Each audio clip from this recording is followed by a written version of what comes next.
কঠিন হবে। নবী বলেন, আয়েশা, কিয়ামতের ময়দানে সবাই উলঙ্গ দাঁড়াবে, নারী পুরুষ সব উলঙ্গ। হাসরের ময়দানটা বড় ভয়ঙ্কর হবে। জাহান্নামের আওয়াজ, সূর্যের গরমে জমিনটা তামা হয়ে যাবে। জাহান্নামের চিৎকারে হাসরের ময়দানটা থরথর করে কেঁপে উঠবে। আমার আল্লাহ রাগ হয়ে আওয়াজ দিবেন, লিমানিল মুলকুল ইয়াউম।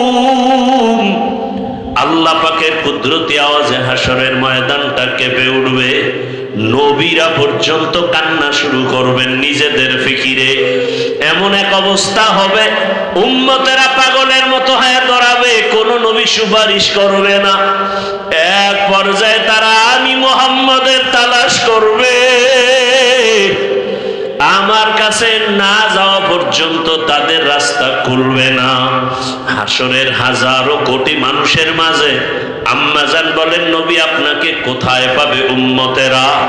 নবী বলেন, আয়েশা, আমি মাকামে মাহমুদে আমার রবের সামনে সিজদায় পড়ে কান্না করব। ঈসা নবী নিজের চিন্তায় কাঁদবেন, মুসা নবী নিজের চিন্তায় কাঁদবেন, আর আমি মুহাম্মদ একমাত্র উম্মতের চিন্তায় কান্না করব। আর বলবো, হে আল্লাহ, আমার উম্মতের বাঁচাও, আমার উম্মতেরা যেন জাহান্নামের আগুনে না যায়। ওই সময় আমার আল্লাহ কান্না দেখে আমাকে বলবেন, নবী কাঁদিয়েন না। আমাকে উঠতে বলবেন আর বলবেন, আপনি উম্মত গুলো ধরে ধরে জান্নাতের দিকে নিয়ে যান। আমি তখন উম্মত গুলো বাছাই করে করে জান্নাতের দিকে নিব। আম্মাজান বলেন, নবীজি, কোটি মানুষের মধ্যে মুসা নবীর উম্মত, ঈসা নবীর উম্মত, আপনার উম্মত গুলো আপনি চিনবেন কি করে?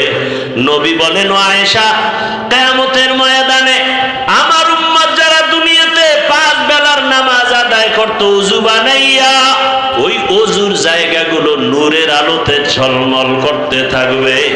আমি দেখিয়া দেখিয়া আমার উম্মত গুলো ধৈরা ধৈরা হাউজে কাউসারের কিনারায় নিয়া আমি নিজের হাতে কাউসারের শরবত পান করাবো।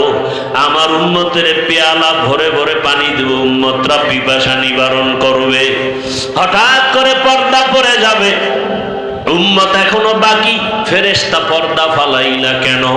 ফেরেশতারা বলবেন, ইয়া রাসূলুল্লাহ, এরা আপনার আদর্শের উম্মত না, দাবি করত উম্মত, অথচ আপনার সুন্নাত আদর্শ জবাই করেছে। নিজেও নামাজ পড়তো না, অন্যে নামাজ পড়তো তাও সহ্য করতে পারতো না। নিজেও দাড়ি রাখতো না, অন্যে দাড়ি রাখলে পছন্দ করতো না। নিজেও পর্দা করতো না, অন্যেরা পর্দা করলে পছন্দ করতো না। নিজেও হালাল খাইতো না, অন্যেরা হালাল খাইলেও সহ্য করতো না। নিজেও দাড়ি রাখতো না, অন্যে দাড়ি রাখলে পছন্দ করতো না।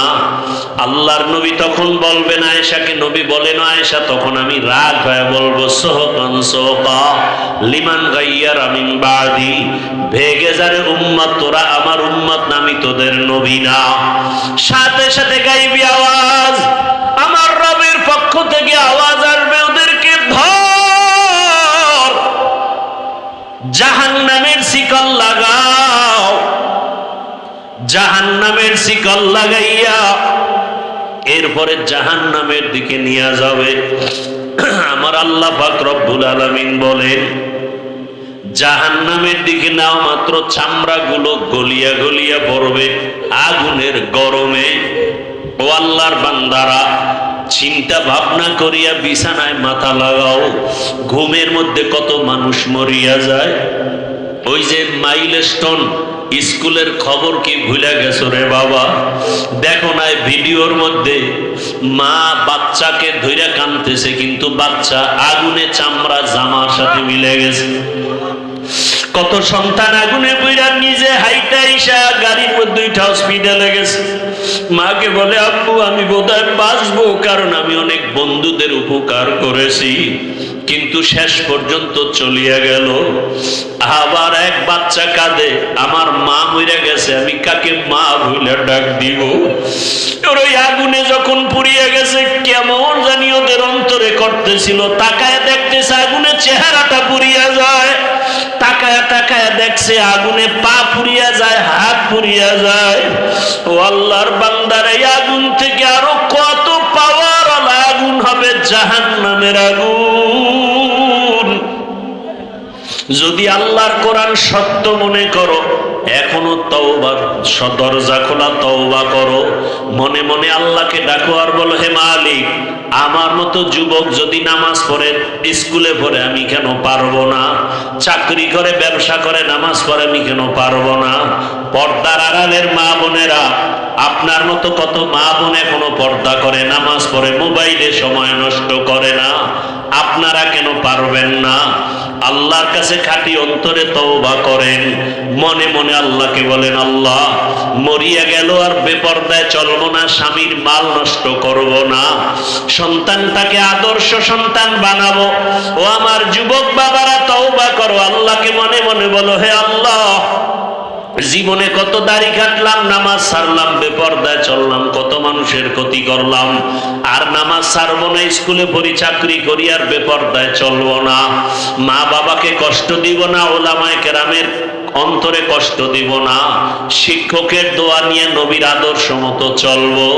খাঁটি অন্তরে যদি তওবা করতে পারো, আমার আল্লাহ তওবার দরজা দিয়ে তোমার গুনাহ মাফ করে দিবেন। অন্তর দিয়ে তওবা করো, আল্লাহ আমাদের সবাইকে তওবাওয়ালা জিন্দেগি দান করেন, আমিন। আউলিয়ারা কারে অকবা এখতিয়ার, জাহেলারা কারে দুনিয়া এখতিয়ার। প্রশ্ন করে, ওই দরজায় তো ঢুকেই নাই, বলে মারেফত বলতে কিছু নাই। অথচ আমি চ্যালেঞ্জ দিয়ে বয়ান করেছি, আল্লাহ মানুষকে বানাইছেন মারেফত অর্জন করার জন্য, এ তো খবরই নাই।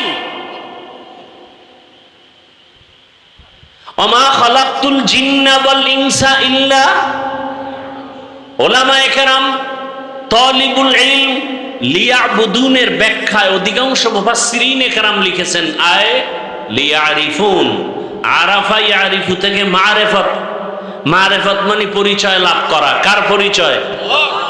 এই জন্যই আহলুল্লাহরা বলেন, মান আরাফা নাফসাহু ফাকাদ আরাফা রাব্বা, যে নিজেকে চিনে সে তার রবকেও চিনে। আরে আল্লাহর দেওয়া পানি, আল্লাহর দেওয়া সব কিছু ভোগ করতেছি, আল্লাহরে চিনি না, এজন্য আল্লাহ বলি না। বিপদে পইরা লঞ্চ যখন ডুবে, স্টিমার ডুবে, মানুষ তখন কত ডাকা ডাকে, যখন বেঁচে যায় তখন বলে লঞ্চের মাঝি খুব চৌকান্ন, খুব ভালো, আল্লাহর প্রশংসা বাদ হয়ে গেছে। ভাইরা আমার, আল্লাহ রাব্বুল আলামিন কেমন দয়ার মালিক আমরা চিনি না, এই কারণে আল্লাহর জন্য মায়াও লাগে না। দেখছেননি এখানে যারা সবাই আমরা বসে আছি, দাঁড়ানো আছি, আমরা সবাই মুসলমান। আমাদের আল্লাহ কয়জন? আমার আল্লাহ আপনারটা একটু আলাদা না? এক। নবী বুঝে শুনে বললেন, আপনাদের কোরআন আমার কোরআন, সত্য কথা স্বীকার করেন। আপনাদের কাবা আমার কাবা, আপনাদের কালেমা আমার কালেমা। দুনিয়াতে আসছি সিস্টেম না, আপনারা লুঙ্গি পরে আসছেন। বিদায় বেলা কাফনের সংখ্যাও পুরুষের 3টা, মহিলাদের 5টা। শুধু হুজুরদের জন্য একটা বেশি, এমপি সাহেবের জন্য একটা বেশি। যত বড় ধনী হোক, এমপি হোক, মরণকালে কাফন কয়টা? গরিবের জন্য একটা কাফন কেউ কমাইয়াও দিবে না, বড় লোকের জন্য একটা কাফন কেউ সম্মানে বাড়াবেও না। সবার বেলায় কাফনের সংখ্যা এক, কাফনের কালার আলাদা। কি চরমনাই যারা করে তাদের কাফনের কালার একরকম, যারা তাবলীগ করে তাদেরটা আর এক রকম। কি না এক? কি কালার বলেন? সবার কালার সাদা। এরপরও কালার নিয়েও কিলেখিলি চলেনি কুমিল্লায়? চলে না? কালো, সবুজ, সাদা নিয়ে কত কিলেখিলি। মরণকালে সকলের কাফনের সংখ্যা এক, কালারও এক, কবরের সাইজ একটু আলাদা। কিন্তু আল্লাহর নিজাম কি, নিয়ম কি? কবরের যে 3টা প্রশ্ন ফ্লাশ করে দিলেন, শুধু ফাঁস করে নাই, প্রশ্নটা বারবার বুঝাবার জন্য নবীদের দায়িত্ব দিলেন, উম্মতের 3 প্রশ্ন বুঝাও, রবের সাথে সম্পর্ক লাগাও, রবকে, রবের চিনাও, রবের সাথে পরিচয় করাও, নামাজে দাঁড়ায় জানো রব্বানা লাকাল হামদ বলে রবের সাথে পরিচয় হোক, বান্দারে কে বানাইছে, কে বৃষ্টি দেয়, কে বৃষ্টি বন্ধ করে, তারে ভালো করে চিনাও। যদি চিনতে পারে কবরে যাইয়া প্রশ্ন করা মাত্র বলবে রব্বি আল্লাহ, আমার রব একমাত্র আমার আল্লাহ। ধর্মটারে চিনাও, ইসলাম একমাত্র ধর্ম, আর কোন ধর্ম নাই। আল্লাহর কাছে একমাত্র ধর্মের নাম কি? এটারে ভালো করে চিনাও। ইসলাম ধর্ম বড় শান্তির ধর্ম, ইসলাম ধর্ম মানুষের কল্যাণের ধর্ম, ইসলাম ধর্ম মানুষের মুক্তির ধর্ম, মানবতা রক্ষার ধর্ম। ইসলাম ধর্মটা নারীর সম্মান রক্ষা করার ধর্ম। আজকে যে আম্মা জানেরা বলে ইসলাম নারীর সম্মান দেয় নাই, চরিত্রহীন লম্পট ছাড়া কেউ বলতে পারে না আল্লাহর কসম ইসলাম ছাড়া নারীর সম্মান কেউ দেয় নাই। ভাইরা আমার, ইসলামটারে এখনো চিনি না, ইসলামটাকে কেউ কেউ চিনেই, সেটা বড় বোঝা। অথচ ইসলাম এতটা সফট, এতটা মহব্বতের, এতটা আপন যে অন্য ধর্ম পালন করতে কষ্ট, ইসলামে কোনো কষ্ট নেই। এত সুন্দর ধর্ম। দেখেন এখানে স্টেজে একটা মগ আছে না, 1 মগ পানি বা একটা বোতল এখানে আছে। পানির পিপাসা আপনারও লাগতে পারে, আমারও লাগতে পারে। তা আপনি ধরলেন এই পানির পিপাসার জন্য মগটা ধরবেন বাম হাতে, তাই তো? ধরে আপনি বাম হাতে 1 টান দিবেন, 30 সেকেন্ডে পানি শেষ। ঠিক আমিও পানিটা পান করব পিপাসা নিবারণের জন্য, তবে জীবন চলে গেল বাম হাতে আমার এই মগ যাবে না, ডান হাতে আসবে। এবং এই একটা মগ পানি আমি পান করব, পান করতে গিয়া আমি পুরাটাই পান করব, তবে 3টে স্টেপ। কয় শ্বাস? 3টা শ্বাসে আমি পানি পান করব। পানি পান করাও হলো, ইসলামও পালন করা হলো। কথা বোঝেন নাই? আচ্ছা, আপনারা জুতা পরবেন, জুতা আছে না সবার? জুতা পরবেন, জুতা পরে বাসায় যাবেন, আমিও জুতা পরব। তবে নিয়ম, আমি আগে ডান পাও ডান জুতায় আগে ঢুকাবো, পরে বাম জুতায় বাম পা ঢুকাবো, এরপরে ডান পা দিয়া বিসমিল্লাহ বলে কদম শুরু করব। জুতাও পায়ে দেওয়া হলো, সুন্নত আমল হয়ে গেল। বাসায় যাবেন অনেকে, পেক কাদায় বসছেন, একটু ময়লা, বাসায় গিয়ে ফ্রেশ হবেন, আমিও ফ্রেশ হব। নিয়ম কি? আপনি ফ্রেশ হইতে গিয়া হাত ধুইবেন, চেহারাটা ধুইবেন, পা 2টা ধুইবেন, এই তো না গোসল করবেন? আমিও ফ্রেশ হইতে গিয়া চেহারাটা ধুইব, হাত ধুবো, পাও 2টা ধুইব, তবে আমারটা ওযু হয়ে যাবে, আপনারটা ওযু হবে না। কথা বুঝেন নাই? তাহলে ইসলামটা কঠিন কি? 5 ওয়াক্ত নামাজ পড়বেন ওযু বানাইয়া, নিজেকে ফ্রেশ লাগবে। শীতের সময় মসজিদে আরাম বেশি বাহিরের তুলনায়। গরমের সময় দেখেন মসজিদে এসি লাগানো, বাহিরের থেকে মসজিদে গিয়ে খুব আরাম, নামাজ পড়তে মজা। নফসের গোলামির থেকে একটু অভ্যাস পরিবর্তন করেন। ইসলাম এত সহজ, ইসলামটাকে কঠিন কে আপনাদের বলে? ইসলাম এত কঠিন? ইসলাম কঠিন আমরা বানাইছি। ইসলামের মতো সহজ এবং সুন্দর, কলিজার সাথে আপন করার মতো আর কোনো আদর্শ নাই, কোনো ধর্ম নেই। আপনি খানা খাইতে বসবেন, বিসমিল্লাহ বলে খানা খাবেন, ডান হাতে খানা খাবেন। আপনি ডান হাত দিয়েও খাবেন, বাম হাত দিয়ে আবার লবণ নিবেন। কেন? এখানে বাথরুমের ফ্লেভার আছে এই জন্য না? সে বলে বাম হাতে লবণ নেই, ভদ্রতা। বাম হাতে লবণ নেই, ভদ্রতা। আর ইসলাম বলে এটা অভদ্রতা। দেখেন না কিছু ভদ্র মানুষ ডান হাতে বিড়ি টানে, বাম হাতে চা টানে, পায়ের উপরে পাও ফলায়, মনে করে খুব দাম। আল্লাহ হেদায়েত দান করুন। তাহলে যে যেই লাইনেই থাকি, কবরে যাওয়ার আগেই কিন্তু বাহাদুরি শেষ। কাফনে ঢুকলাম, কে গরিব, কে ধনী, কে বড়লোক, কে ছোট লোক, কোনো ভেদাভেদ। কবরের ওই 3 প্রশ্ন সবাই বুঝাইতেছে, রবেরে চিনো, ইসলাম চিনো, আর রহমতের নবীর সাথে সম্পর্ক জোড়াও, রহমতের নবীর সাথে সম্পর্ক লাগাও। রহমতের নবীরে পাই নাই।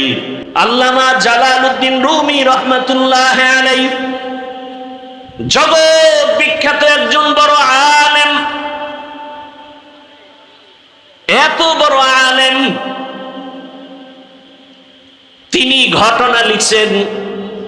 হরিণী নবীকে বলতেছেন, ইয়া রাসূলুল্লাহ, এক ইহুদি আমাকে বেঁধে রেখেছে প্রায় 3 দিনের মতো, তো আমাকে জবাই করবে, এজন্য কোনো দুঃখ নাই, তবে ইয়া রাসূলুল্লাহ আমার জঙ্গলে বাচ্চা আছে, আমার বাচ্চাগুলো মা মা ভরে চিল্লায় কাঁদে, নবী যদি একটু আমাকে সুযোগ দেওয়া হয় আমি আমার বাচ্চাগুলোকে দুধ পান করায় চলে আসব।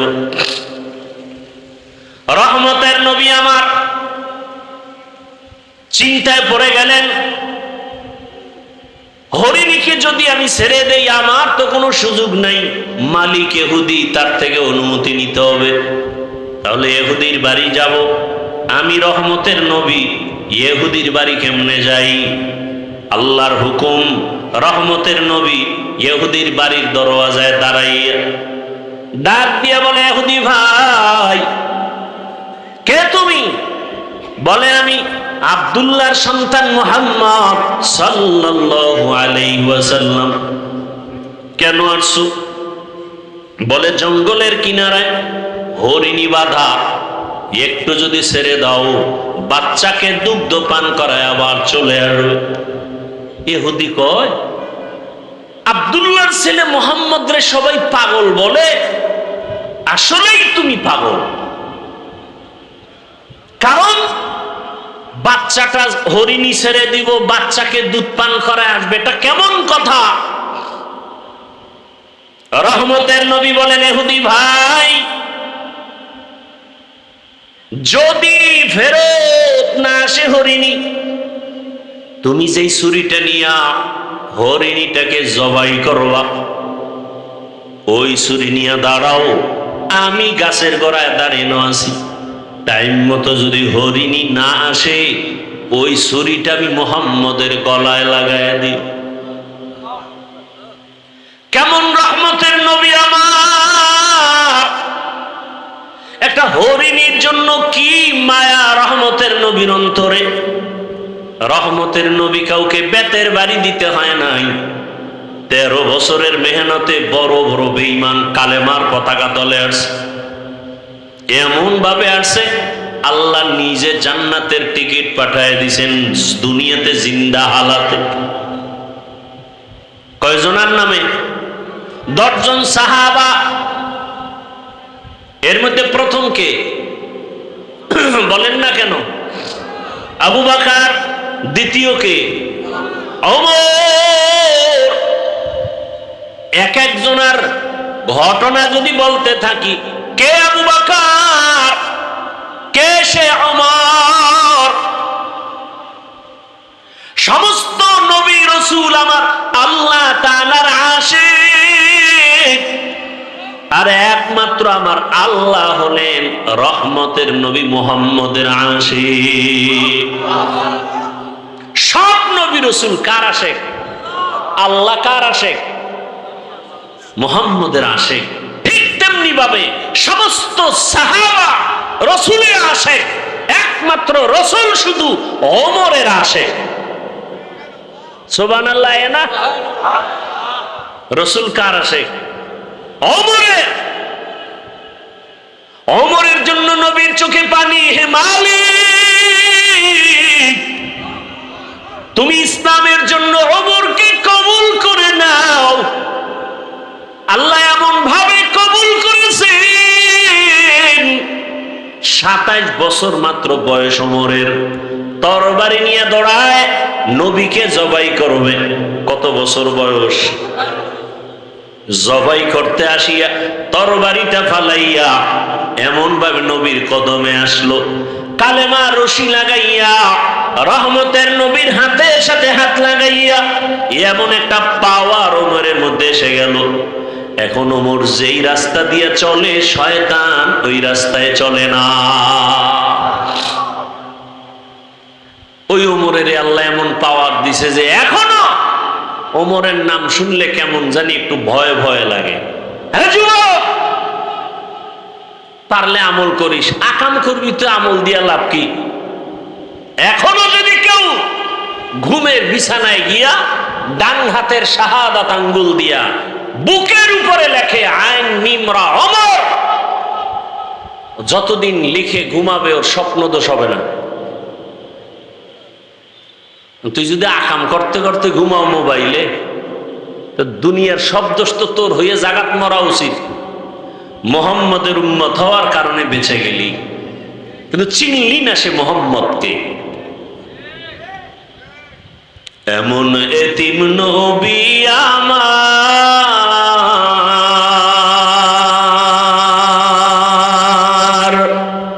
পিতা মাতা নাই যে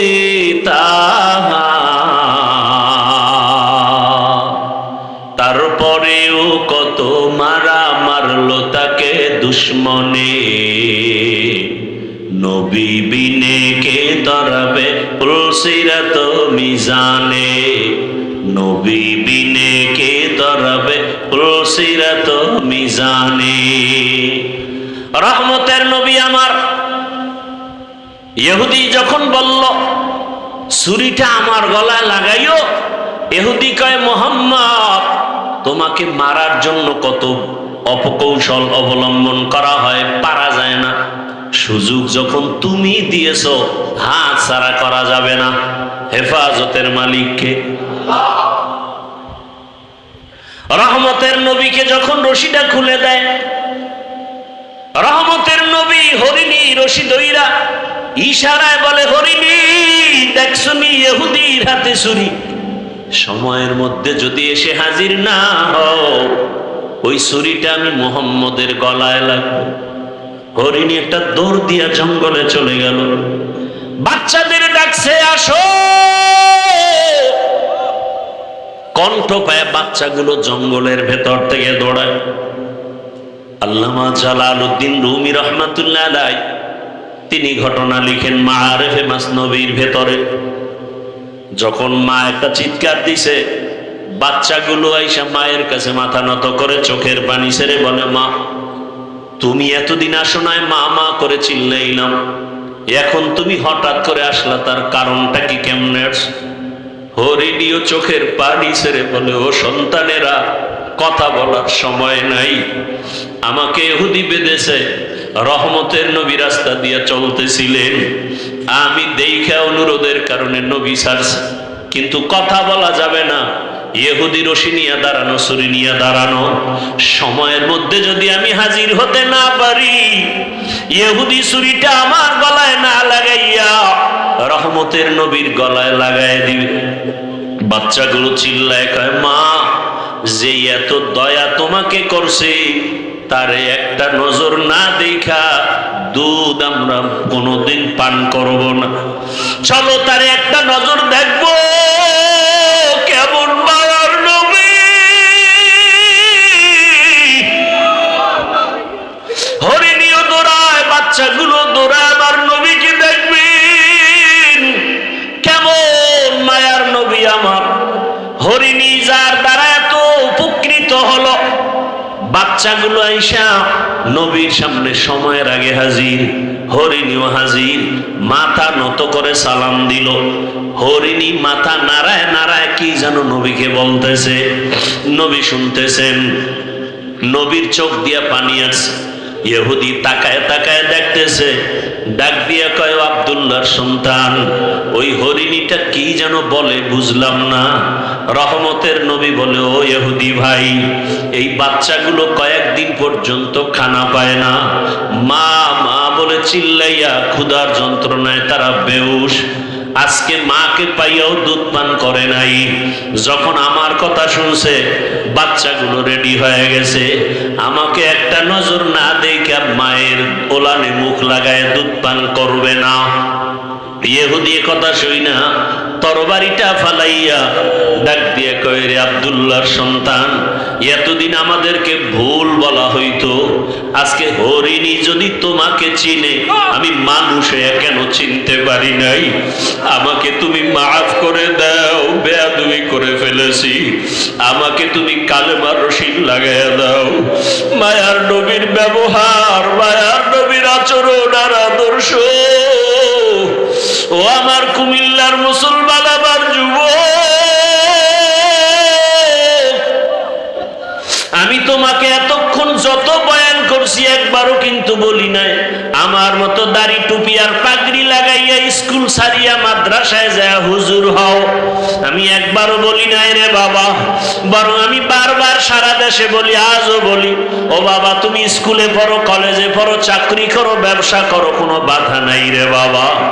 তুমি ডাক্তার হও, ইঞ্জিনিয়ার হও, প্রফেসর হও, তুমি এমপি হও, মন্ত্রী হও, ডিসিএসপি যাই হও না কেন, কোনো বাধা নাই। তবে ওখানে থাইকা আমার রসুলের মোহাব্বত অন্তরে জমা করো, 5 ওয়াক্ত নামাজ আদায় করো। তোমার মতো কত RAB, army, police, BDR, MP, মন্ত্রী, কত চেয়ারম্যান, কত ডিসিএসপি, কত ওসি, কত ব্যবসায়ী, ধনী মানুষ, নামাজি অভাব নাই। ও যুবক বাবা, তোমার মতো কত যুবক স্কুলে পড়ে, নামাজ পড়ে, তুমি কেন পারো না? তোমার মতো কত যুবক রাস্তায় গাড়ি চালায়, নামাজ ছাড়ে না। ওই সারা রাত রিক্সা চালাইয়া ওই সেজদায় গিয়া কাঁদে, ও মালিক অল্প কামাই করি তুমি বরকত দিও। ঢাকা কলেজে গিয়া দেখো তোমার মতো কত ছেলেরা কলেজে ক্লাস করে, দাড়িওয়ালা, মাথায় পাগড়ি লাগানো। তুমি নিজের বিবেকটাকে জিজ্ঞাসা করো, তুমি কেন পারবা না? আমার মাওলাকে কি তুমি মিথ্যা মনে করেছো? আল্লাহর কোরআনটাকে মিথ্যা কি মনে করেছো? যদি মিথ্যাই মনে করো প্রমাণ দাও, এখন দাড়ি কেটে ফেলবো, আর নামাজ পড়বো না, আর আল্লাহর পক্ষে কথা বলবো না। কিন্তু আজ পর্যন্ত কেউ পারে নাই, কিয়ামত পর্যন্ত কেউ পারবে না। বরং তোমার পায়ে হাত রেখে বলি, আমিও তো তোমার মতো একটা যুবক সন্তান। আজকে যদি আমি টুপি দাড়ি ছাড়া চলতাম, প্যান্ট শার্ট পরিয়া মাস্তানি করতাম, সন্ত্রাসী করতাম, কেউ বাধা দিত না। ও বাবা, তোমার মতো যদি আজকে গুনার পথে দৌড়াইতাম, পার্কে দৌড়াইতাম, কেউ বাধা দিত না। কিন্তু এই টুপি মাথায় দেই কত কষ্ট, দাড়ি রাখি কত মানুষ কত খারাপ কথা বলে। মাদ্রাসায় পড়েছি, কওমি মাদ্রাসায় কত গালি শুনলাম। এ আল্লাহর বান্দা, তাবলীগ করি, পীরের কাছে যাই, কত বাজে কথা শুনি। এরপরেও কেন দাড়ি ফালাই না, টুপি ফালাই না, নামাজ ছাড়ি না, বরং তোমাকেও পাও ধইরা ধইরা বুঝাই, বাবা আসো আল্লাহর ঘরে গিয়া সেজদা দাও, মা বাবার দোয়া দাও, উলামায়ে কেরামের দোয়া নাও, শিক্ষকের দোয়া নাও। কেন রে বাবা? একমাত্র কারণ আমার মাওলার কোরআন সত্য, আমার আল্লাহর কোরআনে যা বলা আছে তাও সত্য। ইন্নাল আবরারা লাফি নাঈম ওয়া ইন্নাল ফুজ্জারা লাফি জাহিম। নেক আমলওয়ালারা জান্নাতের পথিক, গুনাহ যারা করবে তারা জাহান্নামের পথিক। জান্নাতটা কেমন আরামের জায়গা তাও আল্লাহ বয়ান করেছেন, জাহান্নামটা কেমন ভয়ঙ্কর তাও আমার আল্লাহ বয়ান করেছেন। চিন্তা ভাবনা করে দেখলাম, দুনিয়াতে সূর্যের গরম সহ্য করতে পারি না, ফ্যানের বাতাস, এসি চলে, তারপরও ঘুমাইতে পারি না, গরম আর গরম। একটা মশায় কামড় দিলে রাতে আর ঘুম হয় না। গুনাহগারের জন্য যে আযাবের কথা আমার আল্লাহ বলেছে, ওরে ওয়াকুদুহান নাসু ওয়াল হিজারা, ওরে গুনাহ নিয়ে যারা কবরে যাবে, কবরে হাসরে জাহান্নামের আগুন। ওই জাহান্নামের আগুন এত ভয়ঙ্কর, শরীরের যে কোনো জায়গায় লাগা মাত্র কলিজা পর্যন্ত ভুনা হয়ে যাবে। রহমতের নবী আম্মাজান আয়েশা বলেন, দেখি আমার রুমের মধ্যে বয়া বয়া নবী কান্না করে। আমি আয়েশা ভয় পেয়ে গেলাম, আমার কোনো বেয়াদবির কারণে নবী কষ্ট পাইলেন নাকি। আমি নবীর কাছে গিয়ে আস্তে করে প্রশ্ন করলাম, ইয়া রাসূলুল্লাহ, আপনি কাঁদেন কেন? আমার কোনো বেয়াদবি হয়ে গেছে নাকি? আম্মাজানকে নবী বলেন, আয়েশা কি বেয়াদবি হবে? আম্মাজান বলেন, ইয়া রাসূলুল্লাহ, আমার বয়স কম, অজান্তে না জানি আবার কোনো ব্যবহারে কষ্ট পেয়েছেন। কয় না না, তো আপনি কাঁদেন কেন? বলে, রে আয়েশা, আরে আমার হঠাৎ করিয়া দুইটা জিনিসের কথা মনে পড়ে গেল, আমি চোখের পানি আর ধরে রাখতে পারি না রে আয়েশা। একটা হলো, আমার জীবনে একটা দুঃখের সময় ছিল, আমার বংশের লোকেরা এত অত্যাচার করত, আমারে পানি পর্যন্ত দিত না। আমাকে 3 বছর পর্যন্ত শিয়াবে আবু তালিবে গৃহবন্দী করে রাখছে। খানা দেন, আমি গাছের পাতা চাবায় চাবায় খেয়ে পেটের ক্ষুধা নিবারণ করেছি। ওই সময় আমার আপন ছিল খাদিজা। ওই খাদিজা যখন চলিয়ে গেছে, আমি ওর কথা সহ্য করতে পারি না, মনে আসলে চোখের পানি পড়ে। আর আমার হঠাৎ করে চোখের পানি হাসরের ময়দানের হালাত। হাসরের ময়দানটা এত কঠিন। আম্মাজান বলেন, কেমন কঠিন হবে? নবী বলেন, আয়েশা, কিয়ামতের ময়দানে সবাই উলঙ্গ দাঁড়াবে, নারী পুরুষ সব উলঙ্গ। হাসরের ময়দানটা বড় ভয়ঙ্কর হবে। জাহান্নামের আওয়াজ, সূর্যের গরমে জমিনটা তামা হয়ে যাবে। জাহান্নামের চিৎকারে হাসরের ময়দানটা থরথর করে কেঁপে উঠবে। আমার আল্লাহ রাগ হয়ে আওয়াজ দিবেন, লিমানিল মুলকুল ইয়াউম। আল্লাহ পাকের কুদরতি আওয়াজে হাসরের ময়দানটা কেঁপে উঠবে। নবীরা পর্যন্ত কান্না শুরু করবেন নিজেদের ফিকিরে। এমন এক অবস্থা হবে, উম্মতেরা পাগলের মতো হয়ে দাঁড়াবে, কোন নবী সুপারিশ করবে না। এক পর্যায়ে তারা আমি মুহাম্মদের তালাশ করবে। আমার কাছে না যাওয়া পর্যন্ত তাদের রাস্তা খুলবে না। হাসরের হাজারো কোটি মানুষের মাঝে আম্মাজান বলেন, নবী আপনাকে কোথায় পাবে উম্মতেরা? নবী বলেন, আয়েশা, আমি মাকামে মাহমুদে আমার রবের সামনে সিজদায় পড়ে কান্না করব। ঈসা নবী নিজের চিন্তায় কাঁদবেন, মুসা নবী নিজের চিন্তায় কাঁদবেন, আর আমি মুহাম্মদ একমাত্র উম্মতের চিন্তায় কান্না করব। আর বলবে, হে আল্লাহ, আমার উম্মতের বাঁচাও, আমার উম্মতেরা যেন জাহান্নামের আগুনে না যায়। ওই সময় আমার আল্লাহ কান্না দেখে আমাকে বলবেন, নবী কাঁদিয়েন না। আমাকে উঠতে বলবেন আর বলবেন, আপনি উম্মত গুলো ধরে ধরে জান্নাতের দিকে নিয়ে যান। আমি তখন উম্মত গুলো বাছাই করে করে জান্নাতের দিকে নিব। আম্মাজান বলেন, নবীজি, কোটি মানুষের মধ্যে মুসা নবীর উম্মত, ঈসা নবীর উম্মত, আপনার উম্মত গুলো আপনি চিনবেন কি করে? নবী বলেন, ও আয়েশা, কিয়ামতের ময়দানে আমার উম্মত যারা দুনিয়াতে 5 বেলার নামাজ আদায় করত ওযু বানাইয়া, ওই ওযুর জায়গাগুলো নূরের আলোতে ঝলমল করতে থাকবে। আমি দেখিয়া দেখিয়া আমার উম্মত গুলো ধৈরা ধৈরা হাউজে কাউসারের কিনারায় নিয়া আমি নিজের হাতে কাউসারের শরবত পান করাবো। আমার উম্মতের পেয়ালা ভরে ভরে পানি দেব, উম্মতরা পিপাসা নিবারণ করবে। হঠাৎ করে পর্দা পড়ে যাবে, উম্মত এখনো বাকি। ফেরেশতা পর্দা ফালাইলা কেন? ফেরেশতারা বলবেন, ইয়া রাসূলুল্লাহ, এরা আপনার আদর্শের উম্মত না, দাবি করত উম্মত, অথচ আপনার সুন্নাত আদর্শ জবাই করেছে। নিজেও নামাজ পড়তো না, অন্যে নামাজ পড়তো তাও সহ্য করতে পারতো না। নিজেও দাড়ি রাখতো না, অন্যে দাড়ি রাখলে পছন্দ করতো না। নিজেও পর্দা করতো না, অন্যেরা পর্দা করলে পছন্দ করতো না। নিজেও হালাল খাইতো না, অন্যেরা হালাল খাইলেও সহ্য করতো না, নিজেও দাড়ি রাখতো না, অন্যে দাড়ি রাখলে পছন্দ করতো না। আল্লাহর নবী তখন বলবেন আয়েশাকে, নবী বলেন আয়েশা, তখন আমি রাগ হয়ে বলবো সোহকান সোহকা লিমান গাইয়ারা মিন বাদি, ভেগে যারে উম্মত, তোরা আমার উম্মত না, আমি তোদের নবী না। সাথে সাথে গাইবি আওয়াজ, আমার রবের পক্ষ থেকে আওয়াজ আসবে, ওদেরকে ধর, জাহান্নামের শিকল লাগাও, জাহান্নামের শিকল লাগাইয়া এরপরে জাহান্নামের দিকে নিয়ে যাবে। আমার আল্লাহ পাক রব্বুল আলামিন বলেন, জাহান্নামের দিকে নাও মাত্র চামড়াগুলো গলিয়া গলিয়া পড়বে আগুনের গরমে। ও আল্লাহর বান্দারা, চিন্তা ভাবনা করিয়া বিছানায় মাথা লাগাও।